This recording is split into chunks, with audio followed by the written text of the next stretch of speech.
নমস্কার, আপনারা দেখছেন বেঙ্গল প্রেস। আপনাদের সঙ্গে আমি রঞ্জিত কুণ্ডু।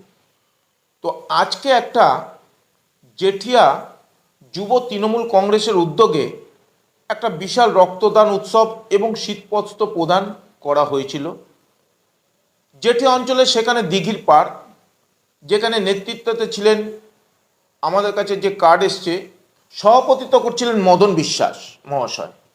আসল বক্তব্য বলার উদ্দেশ্য, ক্যামেরায় অন ক্যামেরায় বলার উদ্দেশ্য একটাই, খুব ভালো জিনিস রক্তদান, একটা মহৎ দান, খুব ভালো কাজ।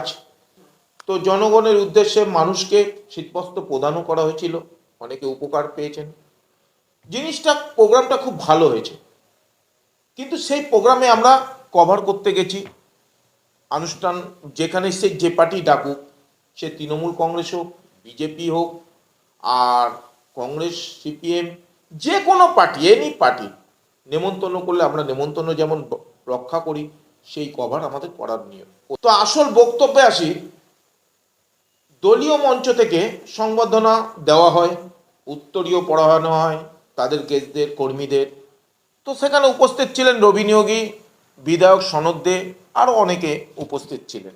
সংবর্ধনা দেওয়ার সময় রীতিমতো তানিয়া কুণ্ডু নিউজ সুপার চ্যানেলের তাকে ডাকা হয় মঞ্চ থেকে। সত্যি খুব আনন্দের কথা, সংবর্ধনা দেওয়ার জন্য ডাকছে। তো ডাকা হয়েছিল, খুব ভালো কথা। কিন্তু আপনাদের কাছে আমরা ক্ষমা প্রার্থী, আনন্দের সহিত বলছি, আপনারা সম্মান দিতে চেয়েছিলেন, আমি আপনাদের সম্মান তানিয়া রাখতে পারিনি বলে আমি নিজে আপনাদের কাছে ক্ষমা প্রার্থী। কারণ হচ্ছে, ও যেহেতু জার্নালিস্ট, সাংবাদিকতা করে, ও পড়াশোনা করেছে রীতিমতো ইউনিভার্সিটি থেকে, রুলসে ওদের আছে। আমাকে বোঝালো যে বাবা, আমরা সাংবাদিকতা করি, তো আমরা নিরপেক্ষভাবে আমরা করতে হয়। আমাদের কাছে মানুষ সব, জনগণের উদ্দেশ্যে আমরা সব কিছু করতে পারবো, বা মানুষের সাথে, মানুষের পাশে আমরা থাকবো। কিন্তু কোনো দলীয় কার্যালয়, কোনো পতাকা যদি থাকে, কোনো সে কংগ্রেস হোক, সিপিএম হোক, তৃণমূল হোক, বিজেপি হোক, কোনো দলের সংবর্ধনাতে আমরা উত্তরীয় পড়তে পারবো না, আমরা সেই সংবর্ধনা নিতে পারবো না। কারণ সাংবাদিকতা হচ্ছে গণতন্ত্রের একটা চতুর্থ স্তম্ভ। গণতন্ত্রের চতুর্থ স্তম্ভতে নিরপেক্ষভাবে আমাদের খবর সম্প্রচার করতে হয়, তথ্য ধরে সত্য খবরটাকে তুলে ধরতে হয়। তো আমাদের যদি কেউ কোনো দল থেকে উত্তরীয় বা সংবর্ধনা দেওয়া হয়, আমাদের একটা স্ট্যাম্পের মতো স্বাভাবিক পড়ে যাবে। কারণ আমরা যেহেতু সাংবাদিকতা করতে গেলে নিরপেক্ষভাবে আমাদের করতে হয়, জনগণের পাশে থেকে।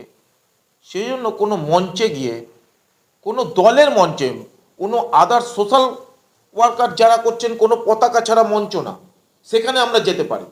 কিন্তু কোনো সিম্বল একদম প্রাপ্ত, যেমন কংগ্রেস, তৃণমূল কংগ্রেস হোক, বিজেপি হোক, কোনো পার্টির মঞ্চে গিয়ে আমরা তাদের কাছ থেকে উত্তরীয় বা সংবর্ধনা নিতে পারি না।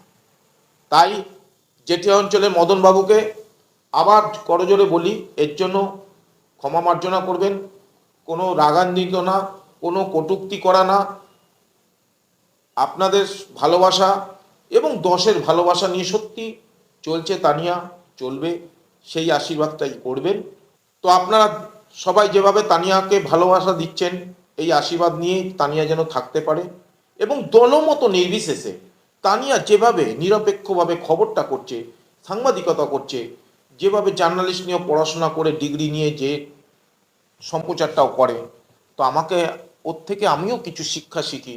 কারণ শিক্ষার কোনো বয়স হয় না, শিক্ষার কোনো শেষ হয় না। তাই আমি যেটুকু শিখেছি, তাই আপনাদের কাছে সম্প্রচারটা আমি করলাম নিরপেক্ষভাবে। এইভাবে যেন তানিয়া আরও এগিয়ে যেতে পারে আপনাদের আশীর্বাদ নিয়ে। সমস্ত জনগণের উদ্দেশ্যে আপনাদের কাছে প্রকাশ্যে তথ্যটাকে তুলে ধরলাম। ততক্ষণ চোখ রাখুন, দেখতে থাকুন বেঙ্গল প্রেস।